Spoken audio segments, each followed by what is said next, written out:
Let's talk about China. China. Some of you have been asking me, why haven't we been getting this more on the show? And you're right. I haven't spent time on China recently, and I've been meaning to, because things are heating up. We have some pretty major policy stuff happening, and let's just drill down into a few of them. First of all, in the State Department has been working on this. Pompeo has been very diligent on these issues. The big thing that's some people are worried is going to lead to even bigger stuff down the line. This is not minor. This is not quite Taiwan level sensitivity for for China quite yet, but Hong Kong status, economic status, is pretty close to some of the Taiwan issues that China views as a real red line. And maybe some China experts would say it actually is right alongside it. But there's this national security law. We know, we got to step back for a second. There were these protests in Hong Kong that went on for months, and that was last year. And especially on social media, you may have seen that at some of these protests, they were singing the U.S. national anthem, waving American flags. Hong Kong, as part of the transfer from the British to the Chinese Communist Party, was promised certain freedoms and certain autonomy. And that was the deal.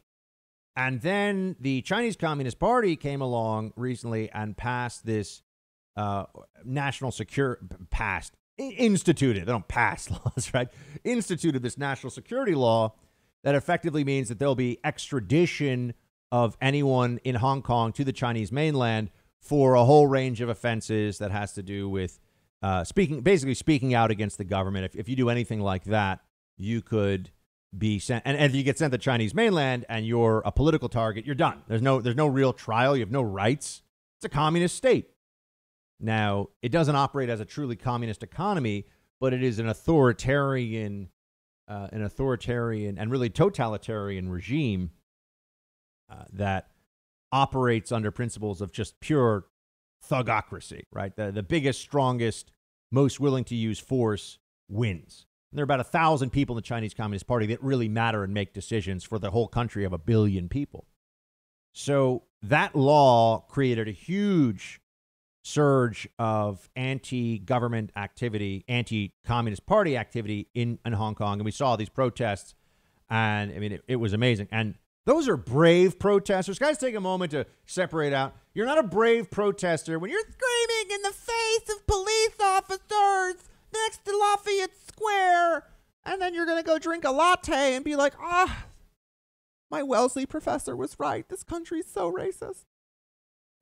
No, that's not brave, right? Because our cops are incredibly patient and decent and respect the rules of engagement with protesters, and are usually there 99% of the time to just make sure that protesters are not blocking traffic, not getting hit by cars, and no fights are breaking out, so on and so forth. You protest the Communist Party in Hong Kong, you are liable to get beaten, put in a dark cell, and executed, right? I mean, really bad. It's brave to be a pro-freedom protester in Hong Kong. And many people who are watching this issue, and we have been talking about international relations as much on the show because we got problems in the homeland right now, obviously. But many people who've been watching what's happening in China point to the global distraction that's going on right now as an opportunity for China to do the worst stuff that we're always complaining about with the sending of Uyghurs to concentration camps. Remember, Uyghurs are a Muslim, ethnically distinct from Chinese minority in Western China. I believe it's pronounced Xinjiang province in Western China, and they're being sent by the million. There's 1 million, I believe, right now in these concentration camps for re-education. And this is old school, scary, Communist Party, ideological, bare-fisted stuff. So that's happening. The Uyghurs are being, viciously oppressed, human rights violations. It's terrible. And you have this crackdown in Hong Kong, and Hong Kong has this, not only the promise of greater freedoms because of the transfer from the British to the Chinese, but also has a special economic status. Well, because of they've now instituted this national security law. They said they were going to, then they kind of backed off, and now they're going full throttle with this national security law, which just means that all dissent in Hong Kong against, and not even just dissent, anyone who doesn't do the bidding of Beijing in Hong Kong, of the central government, is subject to being sent to the mainland, tried in a court where they have no rights, no rules whatsoever, and never heard from again, or put in a terrible prison for 10 years, or who knows how long. So Trump is taking action on this one, and here's what he says about. It's unfortunate because there are a lot. Hong Kong has been a dynamic, a booming, dynamic economy for a long time. Here's what the president says about what we're doing in response to the Communist Party instituting the national security law. Play 17. Today I signed legislation and an executive order to hold China accountable for its oppressive actions against the people of Hong Kong. The Hong Kong Autonomy Act, which I signed this afternoon, passed unanimously through Congress. This law gives my administration powerful new tools to hold responsible the individuals and the entities involved in extinguishing Hong Kong's freedom. We've all watched what happened. Not a good situation. Their freedom's been taken away, their rights have been taken away, and with it goes Hong Kong, in my opinion, because it will no longer be able to compete with free markets. A lot of people will be leaving Hong Kong, I suspect. Today, I also signed an executive order ending U.S. preferential treatment for Hong Kong. Hong Kong will now be treated the same as mainland China. No special privileges, no special economic treatment, and no export of sensitive technologies. In addition to that, as you know, we're placing massive tariffs and have placed very large tariffs on China. First time that's ever happened to China. Trump is confronting China. With all the stuff going on here, he is staying true to this mission, and he does not get enough credit for this because this president was way ahead of the foreign policy consensus on the economic as well as national security threats posed by the Chinese Communist Party. We've had now almost 30 years of failed policy from the intelligentsia in D.C. and in the think tanks. Their claim was that there would be a liberalization that occurred in China as a result of economic growth and wealth. That is effectively, as China was more intertwined with the global economy and China became a wealthier country with wealthier people, now has a middle class in China that didn't exist before, that it would become, what started out with Big Macs and Coca-Cola would turn into representative democracy and a constitution and so on. And so that was the idea. And that's the opposite of what has happened. It's gotten wealthier and it's gotten more aggressive and more authoritarian, more aggressive internally and externally. And that's where we get to the other part of this now. The president has also said, or the State Department has also said, obviously on behalf of the president, that there could be additional action as a result of Chinese claims in the South China Sea. The U.S. could, in fact, sanction entities on that. So now, if you're part of the crackdown in Hong Kong, the U.S. could freeze your bank accounts. The U.S. could take and now we're talking about freezing the bank accounts of Chinese Communist Party members, people that matter to the CCP. And the claims in the South China Sea, I mean, you have trillions of dollars of commerce that are flowing through the South China Sea on a regular basis. If you pull it up and look at the South China Sea on a map, you very quickly understand that you've got China, Taiwan, Vietnam, the Philippines, Malaysia, Brunei, all these countries that have claims to some of these island chains. Now, there are a number of reasons that the islands in the South China Sea, and there's also a concern in the East China Sea with claims between China and Japan, notably the Senkaku or Diaoyu island chain. But the South China Sea is where there's that's because there's so much commerce that flows through there. The claim about who will control that is this is the most likely flashpoint for armed conflict involving the Chinese Communist Party in the whole world that will result in full-scale war. Because some of you are thinking, wait, hold on a second, Buck. In recent weeks, we had Chinese soldiers and Indian soldiers coming to blows, quite literally hand-to-hand combat, way up in the mountains that separate, at high altitude that separate China from India. And that's just over. That's effectively, though, a border dispute, unlikely to spill over into a full-on conflict between India and China. India is a country that the U.S., in my opinion, we need to be making as many. We need India to be as close to us as Japan post World War II has come to us, just on policy, and we've made a lot of strides.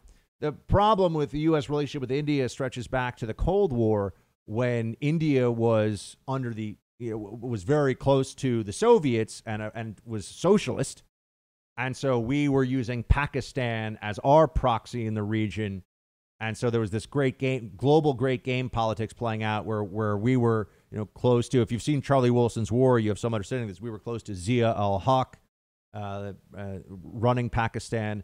And there was some bad feeling among the Indian nationalists and the Indian government with the U.S. that lingered from that era. Anyway, because India and Pakistan completely hate each other, as we know, as countries. And if you're looking for a place that's most likely to have a nuclear exchange, that's where it would be, India and Pakistan still. But in the South China Sea, you have these different island chains.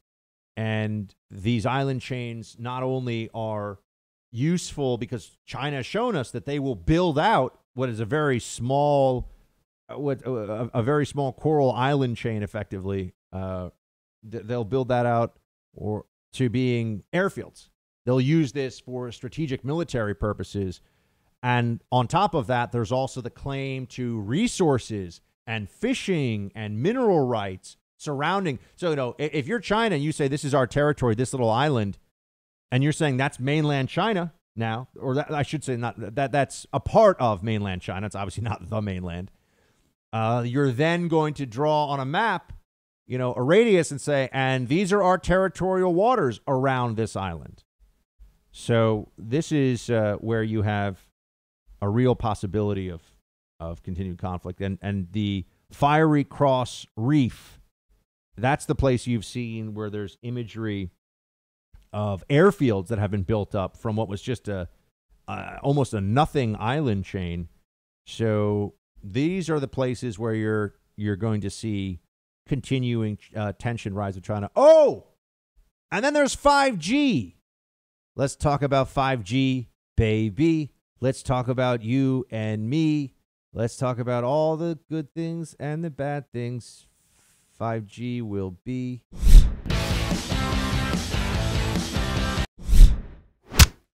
Joe Biden's entire career has been a gift to the Chinese Communist Party and to the calamity of errors that they've made. They made so many errors, and it's been devastating for the American worker. China has taken out hundreds of billions of dollars a year from our country, and we rebuilt China. I give them all the credit in the world. I don't give the credit for the people that used to stand here, because they allowed this to happen, where hundreds of billions of dollars were taken out of the United States Treasury in order to rebuild China. Trump's right. Biden was wrong on China all along. Been in Washington over 40 years and wrong on China every step of the way. Joe Biden's been wrong on every foreign policy challenge every step of the way, but you're supposed to forget about all that because Trump is the orange man and he's bad. But I mentioned 5G a second ago, and I'm not going to skip past that. So here's where we are on 5G. The U.S. has said, no Huawei, no way. Kind of like that. On our networks. Now, 5G, first of all, Huawei is a major Chinese telecom company with the backing of the Chinese Communist Party. It's huge. And they are advanced in 5G technology, and some countries are allowing Huawei to install 5G networks. 5G, you're used to 4G on your phone right now, most likely. It just has to do with the speed, the data speed that you have. 5G networks are coming, but it's a little bit slow. because you have to be with the phone technology as it is right now. You've got to be in direct, really line of sight to these 5G little mini towers that you can see sometimes. So they're building it out place by place. In this country, it's coming along. It's slowly. What would 5G mean? You could upload a movie in a few seconds. I mean, what would a 2 gigabit, 3 gigabit movie would be a matter of seconds before you'd have the whole thing uploaded. Why does this matter so much? Because in the Internet of Things, autonomous driving vehicles, all kinds of constant device computations and algorithms running, everything just moves faster, and it moves at a speed where much more is possible and much more there's much greater capability. So, and for our purposes, it would just mean that you could probably do virtual reality in real time. I mean, there's all kinds of applications that people are expecting in the future, but it's being built out slowly. What's the problem with Huawei? Huawei is one of these state-supported enterprises, state-backed enterprises in China that they use for strategic national interest. And they want them to be helping to build, they want China to be building infrastructure in countries. The UK just joined, along with Australia and the US, in saying, no Huawei, not going to do it. The reason for this is if we have 5G networks become embedded in our way of life, think of all of the data that will be running over there. And then think of this in a national security context. What if they can create backdoors in the software, or even just weak points in the software that they know about, that they can then exploit to either take data or, in a worst case scenario, shut down our systems during an attack? That's what the real concern is. If we do have a military exchange with China, the worry is that we would have to, we don't want to be in a position where the Chinese Communist Party can say, oh, okay, well, we're going to shut off all of your electric stuff that works right now because of the backdoor we built into your 5G network. That's in shorthand the concern. Some people say they're still going to do this they're still trying to do this anyway. Some people say this is overblown. I think it's the right move. We need to start viewing China as the competitor and opposition force that it is for U.S. national interests. We are now in a zero-sum game with China on a lot of issues, and we need to act accordingly. We should not be thinking of how we can help the Chinese become wealthier and stronger as a country. That was U.S. policy, bipartisan policy for decades, including from failures like Biden. Now in the Trump era, with the sanctions, with the tariffs, with these different policies that are put in place, we're finally treating China the way that China has been treating us, which is as a power to be overcome. This is the right move.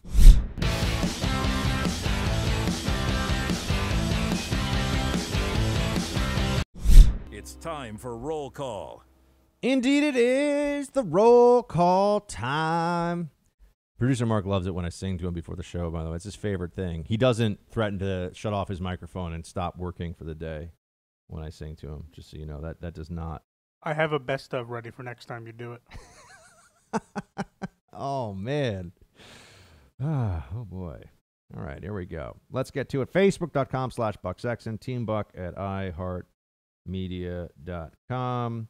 And let's see what we got here in the... Oh, and don't forget, we're posting the Buck Brief every day on Facebook, so please like and share to your page and check it out. It's a 4-minute quick rundown of everything you need to know from today, and it's a great way to get people to know about our show. So if you share it on your page, other people will see it, and then Team Buck grows, and then we can get Producer Mark a nice holiday bonus this year, and so on and so forth. So we want that to happen. That's a good joke. There's got well, you don't know. You don't know. It could be. All right, we'll see. Yeah. All right. First up here, we have, and just for that, I'm going to go rogue and go into the Instagram inbox for, Freedom Patriot 997's message and just read it in real time and hope that it doesn't have a lot of profanity in it. All right, we got this. Let's get to it. We have Randy. I got really excited saying that name. I don't know why. Did the Macho Man Randy Savage pass away? Or is he still around? I think so. I can't remember. With wrestlers, for some reason, I can't remember who's still with us and who's not. Hulk Hogan's still around, right? Hogan is still around. Randy Savage did pass away in 2011. Ah, yeah. I thought we lost the Macho Man, Randy Savage. That's a shame. He was a great professional wrestler. I went through a phase where when I was a kid, I really liked professional wrestling. I mean, that was back in the Iron Sheik and Superfly Jimmy Snuka. That didn't end well. I'm trying to think of some other. The Ultimate This is Warrior. before That didn't my end time. well. Wow, When a I lot was a kid, of there was- wrestling. A lot of wrestling casualties from the WWF days.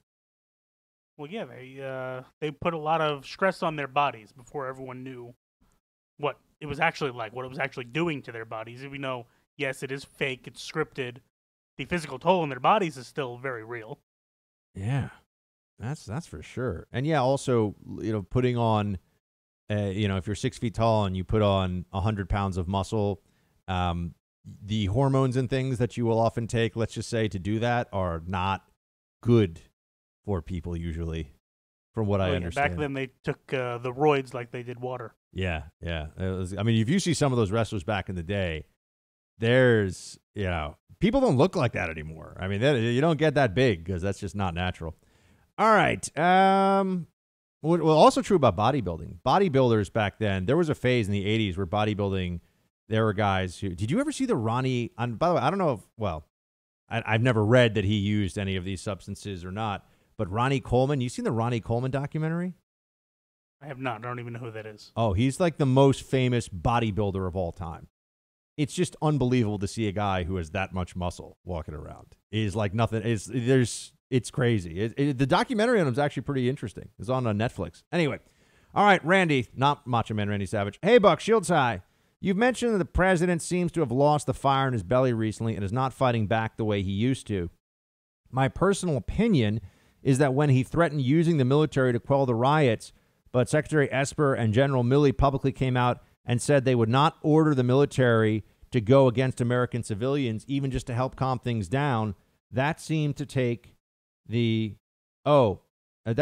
wind out of Trump's sails. The president had a terrible June, no question. Terrible June. Politically, it just was a mess. A mess. So was it that? I think there were a lot of things, Randy. I think your analysis is certainly in line with what the case is. What was the single biggest issue? I think it's tough to say. Matthew. Hey, Buck, just heard your review of Midway. Good stuff. Wanted to ask you, did you see Dunkirk when it came out? I love Christopher Nolan and all his movies and would love to know your opinion if you have one. Keep it up, Shields High. Matthew, first of all, thank you so much for writing in and appreciate the question. Did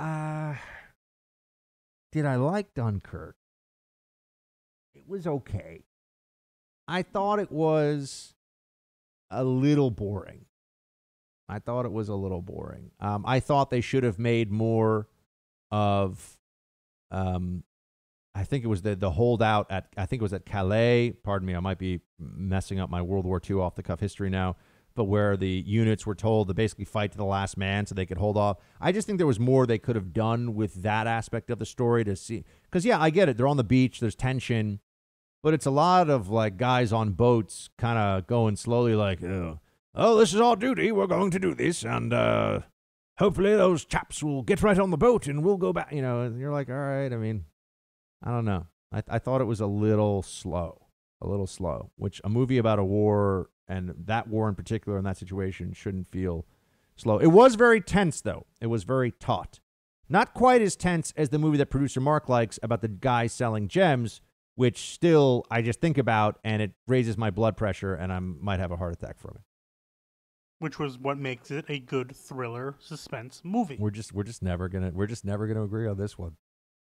But there you have it. Kelvin, interesting. Buck, I know you focus on your disdain for public sector unions, but I have been in the IBEW for my entire adult life, and we are lumped into public and private sectors, spread across everything from municipalities, military, corporate builders, private 1099 ventures, co-ops, and residential.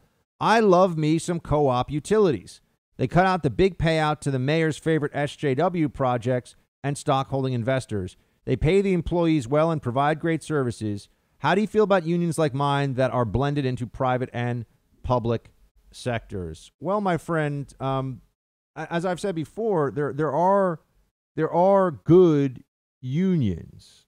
There are good unions, and unions, the International Brotherhood of Electrical Workers, the IBEW, is critical. And, the people that are doing that work, that's essential work. Private sector, but that's still private sector labor that maybe does some work for the public sector. So you're talking about a blended union that does some public sector stuff, but you're still doing a private sector job, in my mind. Whereas if you're working like in the state capitol as a secretary or something, that's public sector, right? If you're working in a public school, that's public sector. You're not also doing private sector work, or at least not under the auspices of your union. So I think that there's some distinction to be had there. But, Kelvin, the IBEW, it sounds like it does well for its employers. I mean, for the employees, rather, who are under its aegis. And I think that unions have had benefits in the past for people. And, so it's all about which one we're talking about and when we're talking about it. But like I said, coal miners unionizing, yeah, I get it. People who are part of the bureaucracy of a state government unionizing? No, I don't get it. Steven, Mark, you beautiful son of a... Listening to that clip of the real Hillary was more painful than listening to Buck's impression of her, and that impression is as enjoyable as listening to Gilbert Gottfried's reading the IRS tax code while having ants crawling on my eardrums. I've never believed in trigger warnings until now. Producer Mark, would you like to tell Steven you're sorry? I'm so sorry, Stephen. But I would be interested in hearing Gilbert Gottfried read the tax code. I think that'd just be funny. I think so, too. It'd be the only time I'd ever want to hear the tax code. What was the last thing Gilbert Gottfried did? Can you think of it? I mean, I know he was the Aflac, like the duck, right? That was him. Yeah, he does. He just pops up here and there. Yeah, you know what his greatest thing ever was, in my opinion? Iago in Aladdin. That was the Gilbert Gottfried pinnacle, I think. He actually, when I was working with the New York Mets broadcast, he went into the booth with the announcers, and he knows nothing about baseball, but he was promoting something. So you know how you're not good with baseball, but you know how a strikeout is called a K? Yes. So they have a board with a bunch of Ks up, and I guess the pitcher had 3 strikeouts. So he goes, What is it? What is this? Why does it say KKK in left field? Obviously a joke, but he had no idea what K stood for. But to an outsider, it is a worthwhile question. Yeah, that's true. To someone who knows nothing about baseball, sure. But to most baseball people listening to that broadcast, they knew.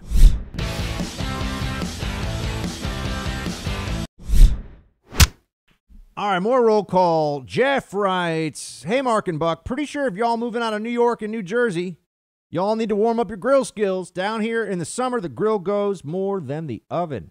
Yeah. If I could, I would certainly be doing more grilling. The grill is a lot of fun. I will say that I made something yesterday that I saw a recipe for this online. I thought maybe this would be worth doing. I made rosemary salt. So it was rosemary, some rosemary, sage, a little bit of crushed garlic, and some lemon zest, just effectively or essentially pureed with salt. And then you use that as a special. It is bonkers level good on meat, fish, whatever. I say go for it. And you also really save a lot of time because you're not constantly, you do one big batch of it, and for a week or two, for all of your meats, you've got this seasoned salt, but it's fresh seasonings in your salt. And I'm a big fan. And Producer Mark, it is not complicated. So if you wanted to give it a shot, you could.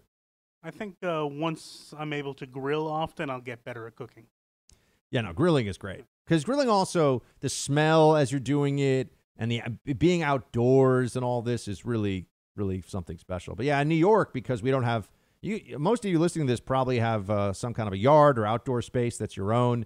In New York, if you have outdoor space, you probably walk around with a top hat and a monocle and talk about how all the poor people are getting in the way today, you know?